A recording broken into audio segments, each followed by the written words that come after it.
இன்னைக்கு தைப்பூசம். நம்ம தான் அத்தை சோம்பேறிலயும் ஆரூர் சோம்பேறி ஆச்சே. இதெல்லாம் விளக்கி 6 மாசம் ஆச்சு அப்படின்னு நானே நினைச்சுட்டு, ரொம்ப எஃபர்ட்லாம் போட்டு பூஜை சாமான்லாம் விளக்க ஆரம்பிச்சுட்டேன். அப்புறம் மஞ்சள், குங்குமம் அதெல்லாம் தொட்டு வச்சு பூஜைக்காக எல்லாத்தையும் ரெடி பண்ணிட்டு இருந்தேன். அப்புறம் தான் இன்னைக்கு காலையில ஒரு வீடியோ பார்த்தது ஞாபகம் வந்துச்சு. அதாவது திருப்பாகம் அப்படின்னு சொல்லிட்டு முருகனுக்கு சஷ்டி எப்ப படைப்பாங்களோ, அது சஷ்டி, தைப்பூசம், திருக்கல்யாணம் எப்ப படைச்சாலும் முருகன் நமக்கு மேல ரொம்ப பாசத்தையும், அருளையும் பொழிவாராம். சரி இதான்டா நமக்கு வேணும் அப்படின்னு சொல்லிட்டு நானும் அத பண்ண ஆரம்பிச்சுட்டேன். நான் பண்ணதோட நிப்பாட்டாம எங்க அம்மாட்ட, எங்க அக்காட்ட கால் பண்ணி நீங்களும் இதே பண்ணுங்க அப்படின்னு ரீல் அனுப்பிச்சுட்டு பண்ண சொல்லிட்டேன்.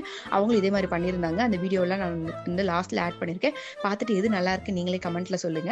அப்புறம் வந்து நான் பண்ணிட்டு இருக்கும்போது என் வீட்டுக்காரர் போய் பூ எல்லாத்தையும் வாங்கிட்டு வர சொல்லிட்டு அவரும் வாங்கிட்டு வந்துட்டாரு. அன்னைக்கு நான் ஒரு முக்கியமான வேலை பண்ணேன். என்னன்னு பார்த்தீங்கன்னா, கொட்டாச்சிய வந்து கங்காக்கி அத வந்து பால் சாம்பிராணி போட்டு எங்க அம்மா எப்பவுமே வீடு ஃபுல்லா நல்லா புகையா வச்சிருப்பாங்க சாமி கும்பிடும்போது.